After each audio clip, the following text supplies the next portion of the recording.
Seigneur, ta parole est grande, elle demeure à jamais. Ta parole est infaillible, rien ne peut la supprimer. Bienvenue à vous, chers spectateurs, ainsi qu'à tous nos spectateurs dans le monde entier, dans un nouvel épisode de notre émission d'études quotidiennes toute la Bible.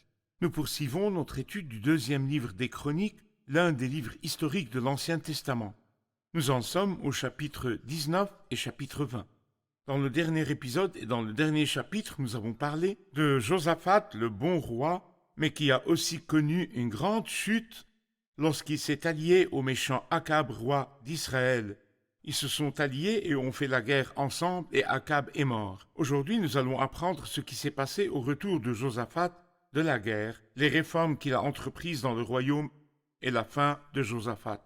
Permettez-moi tout d'abord d'accueillir notre invité qui est avec nous, l'ingénieur Issam Khalid. Bienvenue, ingénieur. Merci honoré beaucoup. de vous avoir. Que Dieu vous bénisse. Bienvenue également à nos invités, honoré de vous avoir. Frère Issam, je vais lire quelques versets du chapitre 19. Quant à Josaphat, le roi de Juda, y revint en paix chez lui à Jérusalem. Le voyant Jéhu, fils de Hanani, alla à la rencontre du roi Josaphat et lui dit: Doit-on venir en aide aux méchants et aimes-tu ceux qui détestent l'Éternel? À cause de cela, l'Éternel est irrité contre toi. Cependant, il a trouvé de bonnes choses en toi, car tu as fait disparaître du pays les poteaux sacrés et tu as appliqué ton cœur à chercher Dieu. Frère Issam, pourriez-vous faire le lien entre ces versets et ce qui s'est passé à la fin du chapitre précédent? Et que s'est-il passé au retour de Josaphat de la guerre? Le chapitre précédent nous a parlé d'une mauvaise chute de l'honorable homme de Dieu, Josaphat, lorsqu'il est allé se mettre sous le joug d'Akab et qu'il a fait la guerre avec lui. C'était une histoire très difficile et il a failli mourir. Cependant, parce que Dieu est bon, il est dit que Josaphat, le roi de Juda, revint en paix chez lui. Non pas parce qu'il a gagné la guerre, non pas parce qu'il a eu un bon plan, mais parce que Dieu, dans sa grâce, l'a gardé. Et c'est ce qu'il fait pour de nombreux saints dans de nombreuses difficultés. Même si le risque était élevé parce qu'il portait les habits royaux. Et que c'est lui qui s'est exposé au danger. Non seulement le risque était élevé, c'était comme si je semais et récoltais. Mais parfois Dieu, par sa grâce, me protège d'une certaine récolte que je mériterais d'avoir. À son retour, il y eut une réprimande de la part de Dieu, car bien que Dieu nous protège, mais Dieu est juste et bon. Il lui envoya un homme nommé Jéhu, fils de Hanani. Le mot Hanani parle de tendresse, la tendresse de Dieu, la tendresse de Jéhovah. Comme pour dire quand Dieu vous corrige ou vous réprimande, c'est à cause de sa tendresse. Pas sa sévérité à votre égard, certainement pas. Dieu comme un père veut que tous ses enfants soient à la bonne place et aussi en sécurité, et c'est la proximité de Dieu. Il lui envoya dire cette réprimande. Doit-on venir en aide aux méchants et aimes-tu ceux qui détestent l'Éternel? La conséquence pour toi, c'est la colère de Dieu parce que tu as fait quelque chose de mauvais. Il y a un jugement. Tout à fait. Mais Dieu, dans le jugement, se souvient de sa compassion. Cela veut dire quoi? Cela veut dire que bien qu'il mérite le jugement, écoutez ce qu'il lui dit. Cependant, il a trouvé de bonnes choses en toi. Le bien que nous faisons n'est jamais perdu pour Dieu. Et l'erreur n'efface pas tout le passé. C'est pourquoi il lui dit: Car tu as fait disparaître du pays les poteaux sacrés et tu as appliqué ton cœur à chercher Dieu, les choses que Josaphat a faites. Le Seigneur n'oublie pas. Je n'oublie pas le mal, je n'oublie pas le bien, je corrige ce qui est mauvais et je loue ce qui est bon. Comme nous l'avons convenu dans un épisode vrai. précédent, que ni une bonne action Ni n'annule une une mauvaise. mauvaise, ni une Parfait. mauvaise Mais n'annule la une bonne. position de Dieu sur les deux est différente. Et donc, il se souvient toujours du bien. Même dans le livre de l'Apocalypse, lorsqu'il avertit quelqu'un, il dit: Je connais tes œuvres, je sais que tu es bon, mais ce que j'ai contre toi, c'est ceci. Et il corrige ce qui est mauvais, il persiste jusqu'à ce qu'il le corrige. Il ne veut pas le punir. Il ne s'agit pas de punir, mais de corriger. Même si pour corriger, il doit tirer une oreille, comme un père qui tire l'oreille de son fils, il le coince quelque part, mais son but ultime n'est pas de me punir. Il ne s'agit donc pas de payer un prix, car le prix a été payé dans l'œuvre du Christ sur la croix pour chaque croyant, mais le but est que je me repente de mon péché. Jéhu, fils de Hanani, vint le réprimander. C'est vrai. On dit qu'il vaut mieux prévenir que guérir. Humainement parlant, si Jéhu était venu à lui avant de partir en guerre et de conclure l'alliance, les résultats n'auraient-ils pas été meilleurs que ceux de sa venue après le désastre? Humainement parlant, comme vous le dites, oui. Épargnons-nous, Seigneur, les erreurs. Et chaque fois que tu nous vois commettre une erreur, dis-nous non, non, recule. Tout d'abord, il y a plusieurs points ici. Le premier étant que Dieu, dans sa création de l'homme, a créé l'homme avec un libre arbitre, et que Dieu ne violera jamais ce libre arbitre pour le remplacer par une seule voie possible. Sinon, Dieu se contredirait. Loin de lui l'idée d'être ainsi. Il veut que nous le suivions de bon gré. Et pour que nous le suivions de bon gré, il nous permet de voir où va notre volonté quand nous lui désobéissons. Le résultat est que nous apprendrons en pratique comment nous devons obéir à Dieu. Tout comme une mère qui dit à son fils de ne pas jouer avec des allumettes. Il joue. Elle les lui enlève. Il joue. Elle le laisse brûler. Il saura alors toute sa vie ce que font les allumettes. Elles brûlent et il ne s'en approchera plus. Dieu voulait lui enseigner une leçon importante. Et il a dû commettre cette erreur de peur que, vous savez, quand nous sommes toujours bons, nous pensons que nous sommes bons en nous-mêmes. Oui, Mais Dieu veut faire sortir de nous le bon et le mauvais pour que nous sachions bien que ce bon vient de lui et que le mauvais est notre nature et que nous nous jetions sur le Seigneur et nous vivions dans la bonne condition. permettez-moi d'ajouter que ce n'est pas la première fois que Dieu lui envoie un voyant ou un prophète. C'est Michée vrai. l'avait déjà averti de ne pas C'est faire vrai. la guerre. Le fils de Hanani, le voyant, était déjà allé voir le roi Asa au chapitre 16, verset 7. À cette époque-là, le voyant Hanani alla trouver Asa, roi de Juda, et lui dit « Parce que tu t'es appuyé sur le roi de Syrie, il y a donc eu un avertissement à Asa, le père de Josaphat. Il y a donc eu des avertissements avant Comme cela, mais l'exemple des Josaphat n'en allumettes a que je pas vous ai tenu donné. compte. Il a été averti et on les lui a retirés. Une fois, on lui a dit non. Mais une fois, on lui a dit « essayez ». Parfait. Nous allons faire une pause puis prendre une question du public. Chers spectateurs, je vous retrouve après la pause. Ne quittez pas.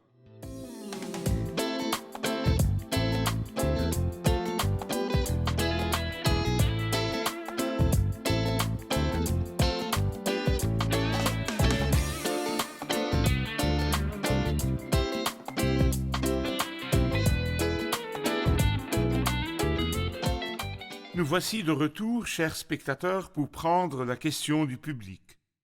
Frère Issam, vous avez dit que le Seigneur l'a laissé tomber dans l'erreur. Quand le Seigneur nous empêche-t-il de tomber dans l'erreur et quand nous laisse-t-il tomber dans l'erreur? Y a-t-il des moments où le Seigneur nous empêche de tomber dans l'erreur ou nous laisse-t-il toujours apprendre de nos erreurs? Dieu nous empêche de commettre des erreurs dans son livre lorsqu'il nous dit « ne vous y trompez pas Il nous avertit. ». Oui, celui qui sème pour satisfaire sa nature propre récoltera d'elle la ruine. Il m'empêche de commettre des erreurs parce qu'il me dit toutes ces choses. Toute la Bible nous avertit de tomber dans le péché et de nous détourner de Dieu. D'emblée, je peux dire que le principe est que Dieu m'empêche de pécher. Et aussi, parfois en cours de route, il m'empêche de faire certaines choses. Comme par exemple, Samson descend au mauvais endroit et le Seigneur lui envoie un lion. Samson ne comprend pas et continue son chemin. Il a aussi vaincu le lion. Oui, il a vaincu le lion avec la force de Dieu. Il a utilisé les capacités que Dieu lui avait données pour lui désobéir. Une autre fois, le Seigneur peut m'envoyer une parole. Par exemple, lorsque David allait pécher avec Bathsheba. Avant de pécher, il s'est renseigné sur elle et on lui a dit, un de ses serviteurs est venu lui dire qu'elle était la femme d'Uri le Hittite. C'est-à-dire la femme Il d'un veut lui autre dire qu'elle homme. était la femme d'un autre homme, que c'était un adultère. Il ne pouvait pas le lui dire en tant que serviteur et il n'allait pas l'écouter. Quand j'insiste à ne pas obéir à la parole de Dieu et à ne pas écouter la voix de la providence divine que Dieu m'envoie, il me dit « Eh bien, essaie. Puisque tu le veux, essaie. » Et celui qui n'apprend pas facilement apprendra à la dure, mais en fin de compte, le but ultime de Dieu est que chacun d'entre nous apprenne le bon chemin et partage sa sainteté. Avant que Josaphat ne parte en guerre avec le méchant Akab, le Seigneur l'a averti par l'intermédiaire de Michée. À son retour, l'Éternel l'a réprimandé par l'intermédiaire de Jéhu, fils de Hanani. Qu'a-t-il fait à la suite de la réprimande? A-t-il persisté dans son entêtement ou a-t-il fait ce qui plaît à Dieu, comme on dit? Dans cette situation, il a été plus respectable que son père. Quand le prophète est venu dire à son père « Tu t'es comporté de façon stupide », il l'a emprisonné. Mais Josaphat s'est soumis. Il s'est complètement soumis et a fait ce qu'il fallait.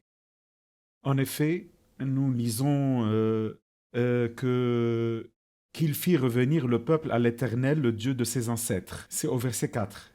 Non seulement il revint, mais il fit revenir tout le peuple. Il leur dit « Nous avons commis une erreur, et c'est un courage moral que lorsque je fais une erreur, je reconnaisse mon erreur pour qu'au lieu d'engager les gens derrière moi, je les ramène au Seigneur. Puis il établit des juges et leur dit, « Faites attention, ce n'est pas pour les hommes que vous jugez, c'est pour l'Éternel. Il a magnifié le rôle de Dieu en toutes choses. Et il sera près de vous dans le verdict. Il n'y a chez l'Éternel ni injustice ni pot de vin. Il a donc appris une leçon précieuse. » Puis il leur dit au verset 9, « Vous agirez dans la crainte de l'Éternel avec fidélité et avec intégrité. » Sa réaction à la réprimande a été positive. C'est ce que Dieu veut. Quand nous entendons la réprimande de Dieu, ne nous décourageons pas et ne méprisons pas la réprimande. Nous écoutons la réprimande et agissons en conséquence. Car celui qui entend la réprimande et le commandement, sa vie sera ordonnée. Il est clair, frère Issam, que Josaphat a commencé un réveil ici. Il a lancé un réveil. Tout à fait. Disons qu'il a lancé les réformes et un Le deuxième commencement. réveil à l'époque du Le royaume premier divisé. était au temps de... Son père Asa. C'est donc le deuxième C'est réveil. le deuxième réveil. Concernant le projet clair de réveil que Josaphat a commencé à initier, permettez-moi de dire, comme vous l'avez dit à partir du verset 5, il établit des juges, ce qui est très important, et il les a équipés bien sûr des principes bibliques, et cela évoque la responsabilité devant Dieu. Puis il leur a enseigné la justice et la droiture, puis il leur enseigna la fidélité à Dieu, au verset 9, puis il leur a appris à veiller sur la justice, au verset 10, puis il leur a enseigné la hardiesse au verset 11. Ce sont tous des principes de leadership et de réveil qui conviennent à un homme de Dieu.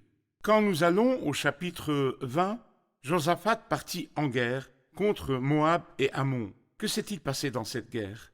Cette fois, il n'a pas choisi la guerre. Et c'est là qu'intervient la fidélité de Dieu, quand c'est la guerre qui vient à nous, et ce n'est pas nous qui allons vers elle. La dernière fois, le Seigneur a rejeté cette idée. Premièrement, ce n'est pas aux croyants de chercher les guerres, et deuxièmement, ce n'est pas à lui de s'allier à un homme méchant comme Akab. Mais cette fois, quelqu'un vient l'affronter, un peuple vient l'affronter, Dieu se rangera de son côté. C'est ce que nous voyons dans notre étude. Il est dit, les Moabites et les Ammonites, accompagnés de Maonites, marchèrent contre Josaphat pour lui faire la guerre. Ils sont venus contre lui. Ils sont venus parce que le croyant ne cherche jamais les ennuis. Il ne cherche jamais les ennuis. Quelqu'un vient lui dire, une foule nombreuse pareille au sable de la mer s'avance contre toi. Il eut peur. Est-il honteux pour un croyant d'avoir peur? Non. Car la peur est un instinct naturel que Dieu a mis en nous pour préserver notre survie. Sinon, je mettrai ma main dans le feu et je me brûlerai. Oui, La peur est un instinct naturel, mais parfois, quand elle dépasse ses limites, elle devient maladive. Et le problème de la peur n'est pas que j'ai peur, mais le problème de la peur, c'est qu'elle me pousse à agir. à prendre de mauvaises décisions. Oui, tout à fait. Mais sa peur ici l'a poussé à prendre la meilleure décision tout en ayant peur. Il est allé vers le Seigneur. Si une armée prend position Mon contre cœur moi, n'éprouve aucune pourquoi? crainte. Parce que l'Éternel est ma Et mon lumière salut. et mon salut. De qui aurais-je peur? Cela veut-il dire que je n'aurais pas peur? Non. Mais je me rappelle toujours que l'Éternel est ma lumière et mon salut, et je me réponds, de qui aurais-je peur? J'aimerais que vous commentiez sa prière au verset 6. Il est dit au verset 5, « Josaphat se tint debout au milieu de l'assemblée de Juda et de Jérusalem dans la maison de l'Éternel, devant le nouveau parvis, et dit, « L'Éternel, Dieu de nos ancêtres, n'est-ce pas toi qui es Dieu dans le ciel, et n'est-ce pas toi qui domines sur tous les royaumes des nations? N'est-ce pas toi qui détiens la force et la puissance, toi à qui personne ne peut résister? N'est-ce pas toi notre Dieu qui a dépossédé les habitants de ce pays devant ton peuple, devant Israël, et qui l'a donné pour toujours à la descendance d'Abraham, ton ami? Ils l'ont habité et ils t'y ont construit un sanctuaire en l'honneur de ton nom en disant, « Si un malheur nous atteint, que ce soit l'épée, le jugement, la peste ou la famine, nous nous présenterons devant ce temple et devant toi, car ton nom réside dans cette maison. Nous crierons à toi du fond de notre détresse, et tu nous écouteras et nous sauveras. » Ensuite, il lui dit la raison de sa prière, les ennemis qui vont venir. Pourriez-vous commenter cette prière? C'est une prière typique. Il commence par dire à Dieu, « Qui es-tu? Tu es Dieu dans le ciel, qui domine sur tous les royaumes des nations. Je sais qu'en me tournant vers toi, ce n'est pas vers n'importe qui, mais vers Dieu qui est au-dessus de tout. » Il poursuit en parlant de la bonté de Dieu telle qu'elle se manifeste dans l'histoire. N'est-ce pas toi qui as dépossédé à Aphée? Alors d'abord, qui es-tu? Quelles sont tes bontés? Puis il lui parle de ses promesses. N'as-tu pas promis que lorsque nous viendrons ici pour prier, tu ferais ceci ou cela? Il s'est donc attaché à Dieu et à ses œuvres et à ses promesses. Et il a commencé à faire ce qui suit. Il lui a raconté franchement l'histoire. Et voici ce que j'aimerais que le téléspectateur fasse dans la prière. Dites à Dieu de tout votre cœur ce que vous avez en vous et ce que vous avez à lui dire. Puis sa prière a été claire. Tout simplement, notre Dieu, ne vas-tu pas les juger? Puis il lui dit pourquoi. En effet, nous sommes sans force devant cette foule nombreuse qui vient nous attaquer. Mais écoutez la phrase suivante. Il reconnaît sa faiblesse, mais il dit, et nous ne savons que faire, mais nos yeux sont sur toi. Il est vrai que nous sommes impuissants, que nous ne pouvons rien faire, mais en même temps, nous avons toujours la voie d'en haut. Ce qui nous entoure a échoué, mais ce qui est en haut est ouvert. J'aimerais en venir au niveau pratique pour nous sur le terrain maintenant. Parfait. Combien de difficultés le peuple de Dieu traverse-t-il, surtout dans la région arabe? Il n'y a pas de peuple au monde aussi humilié que le peuple de Dieu et dans leur pays, dans la détresse et la persécution. Nous constatons souvent que les croyants ou les chrétiens en général n'acceptent pas cette ligne. Ils disent « je suis persécuté et je me tais ». Cela s'appelle de la faiblesse et du brisement. Qu'allez-vous donc faire? Il dit « je vais affronter, œil pour œil, dent pour dent ». Et c'est lui qui a commencé. À la lumière de ces paroles, est-ce une soumission? Est-ce une reddition? Quel rôle devrions-nous jouer lorsque la guerre vient contre nous, le harassement contre le peuple de Dieu? Que devons-nous faire? Si je sais qui est Dieu comme Josaphat l'a prié, ce ne sera pas une reddition. J'ai remis l'affaire à celui qui sait comment la traiter avec puissance et équité. Ces deux choses sont importantes et je ne les possède pas. Je n'ai pas la force qu'il faut, je vais l'affronter à un moment donné, lève-toi et frappe comme tu veux. Qui t'a dit que tu pouvais triompher? N'est-ce pas? Mais deuxièmement, je risque d'être injuste si je me venge moi-même. Dans ce cas, je serai le fautif, ce sera ma faute, et je porterai cette faute devant moi-même, devant Dieu et devant la société. Mais Dieu est très juste et très puissant. Et tout ce qu'il fait est juste. Je le laisserai donc intervenir à sa manière. Et il intervient toujours. Toute l'histoire en témoigne. Il intervient à sa manière, à son rythme et dans les bonnes limites pour ne nuire à personne. Alors quand je me tourne vers Dieu dans la prière, avec ferveur, c'est comme si je remettais l'affaire entre les mains de Dieu Tout à fait. et lui donnais mandat d'agir. C'est Je vrai. crois que celui qui donne mandat à Dieu pour faire quelque chose, Dieu le fera, et de la meilleure façon possible, car c'est lui qui juge Parfait. justement. Chers spectateurs, je vous retrouve après la pause, ne quittez pas.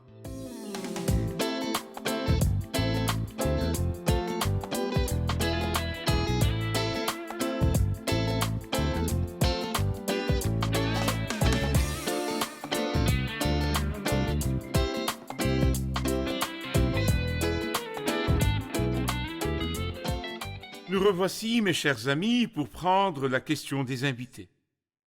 Dans notre chapitre d'aujourd'hui, il est dit qu'il y a eu une alliance entre Akazia et Josaphat, alors que dans 1 Roi chapitre 22 verset 50, il est dit que le roi Josaphat a refusé d'aider Akazia, fils d'Akab, roi d'Israël.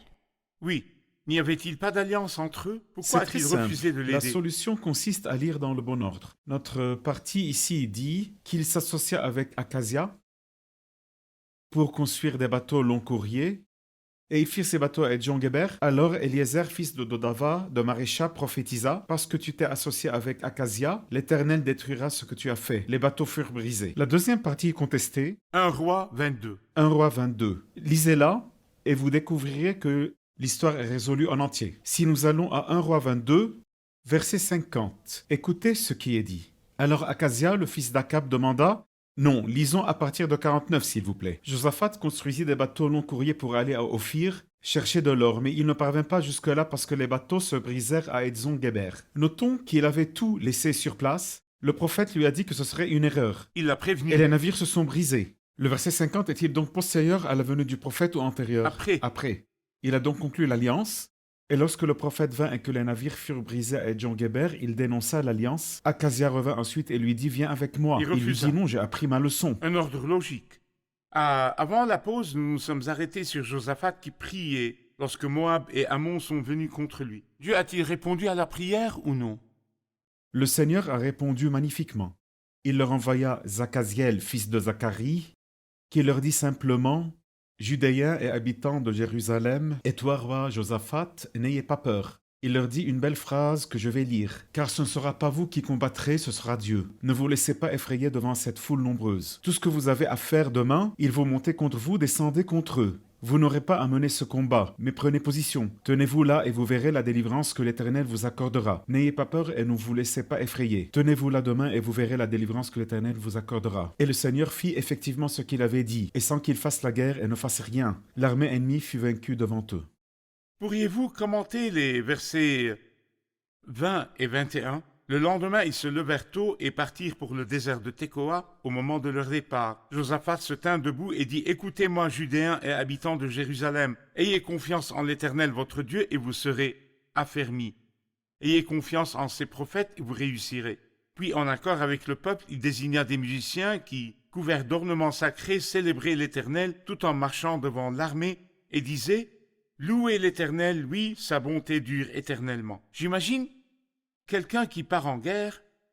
Josaphat commence alors à équiper l'armée. Il l'équipe de bombes et de ceintures explosives qui peuvent saboter, détruire et de Molotov. Il leur prépare tous les outils possibles pour le sabotage et la destruction. Mais j'ai été surpris qu'il leur ait amené des musiciens et des chanteurs et qu'ils aient chanté « Célébrez l'Éternel car il est bon, oui, sa bonté dure éternellement ». Quelle est l'histoire du chant? Il avait des armes bien plus puissantes que celles que vous avez citées. Il avait la foi, il leur dit « Ayez confiance en l'Éternel et vous serez affermis ». Il croyait au Dieu qui était avec lui. Il avait la parole de Dieu « Ayez confiance en ses prophètes et vous réussirez ». Il s'est réjoui et a loué Dieu.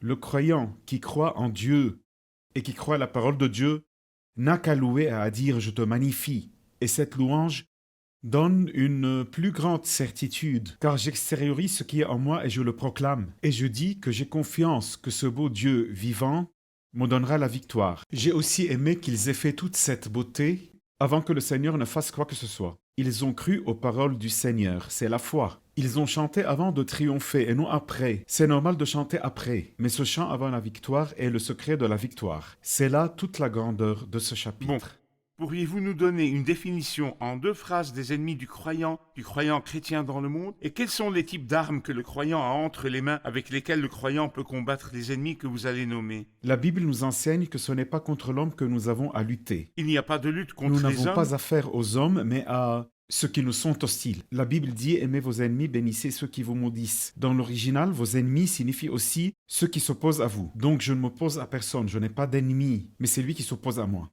Ce n'est donc pas contre l'homme que je dois lutter. Ma lutte, dit la Bible, est contre les cercles sataniques, qui emploient avec eux, avec Satan et ses esprits, qui emploient le monde avec ses tentations, et le péché qui est en moi, la nature déchue qui est en moi, qui aime faire le mal, ce qui est mauvais. Voilà le trio auquel je suis confronté. Satan le chef, le monde avec ses tentations, et la chair ou la mauvaise nature qui est en moi. C'est donc, au fond, ma vraie guerre. Et cette guerre a été décidée en ma faveur par l'œuvre du Christ sur la croix. Je sais donc très bien que, bien que je doive affronter cette guerre, je suis victorieux par la grâce de Dieu. Comment l'affronter? Avec quelle arme? En me tournant vers Dieu, en sachant que dans la croix, il a accompli une grande œuvre. J'ai été crucifié avec Christ. C'est pour cela que Satan n'a plus rien à faire avec moi. Le monde ne peut pas me séduire et le péché ne peut pas me faire tomber dans le péché. Et le péché qui est en moi ne peut pas me faire retomber dans le péché. Le croyant dispose-t-il d'une épée ou d'une arme pour combattre? La parole de Dieu. La Bible parole de Dieu s'appelle est-elle elle-même la l'épée? parole de Dieu. Oui, l'épée de l'esprit, c'est-à-dire la parole de Dieu. Le chant dans l'histoire de Josaphat est donc aussi une arme avec laquelle il chante. Il veut dire que le croyant n'a pas d'arme humaine matérielle. C'est vrai. Parfait. Merci frère Dieu vous Issam. bénisse. Revoyons l'épisode avec nos invités. Qu'est-il arrivé à Josaphat à son retour de la guerre avec Akab? À son retour de la guerre, l'Éternel lui envoya Jéhu, fils de Hanani, le voyant pour le réprimander. Nous comprenons d'après le nom du prophète qu'il y a ici de la tendresse. Lorsque le Seigneur corrige quelqu'un ou le réprimande, il le fait par amour et par tendresse. Et le message que nous apprenons est que lorsque nous entendons la réprimande de Dieu, nous ne devons pas perdre courage, mais nous soumettre comme Josaphat. L'Éternel a envoyé Jéhu, fils de Hanani, à Josaphat à son retour de la guerre. Pourquoi ne l'a-t-il pas envoyé plus tôt pour l'avertir? Dieu a créé l'homme avec un libre arbitre afin que nous le suivions de notre plein gré. Et lorsque l'homme dévoile le bon et le mauvais, il apprend de ses faiblesses et de ses erreurs, à obéir et à soumettre sa volonté à celle de Dieu. Merci, que Dieu vous bénisse. Merci, frère Issam. Nous poursuivrons notre étude dans le prochain épisode. Chers spectateurs, dans l'épisode d'aujourd'hui, nous avons appris que Josaphat, après son retour de la guerre, et après que l'Éternel lui ait envoyé Jéhu, fils de Hanani, le Seigneur a œuvré dans son cœur pour déclencher un grand réveil, et qu'au cours de ce réveil, des ennemis sont venus contre lui, Moab et Ammon, mais il reconnut sa faiblesse et se tourna vers Dieu,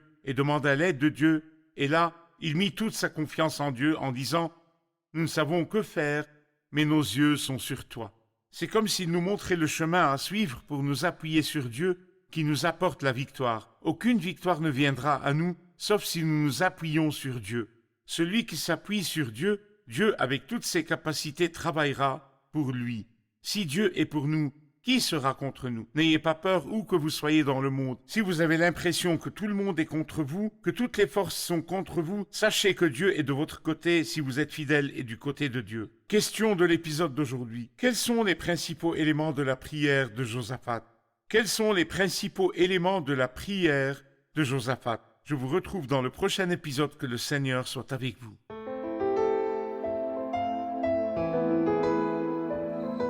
Seigneur, ta parole est grande, elle demeure à jamais. Ta parole est infaillible, rien ne peut la supprimer.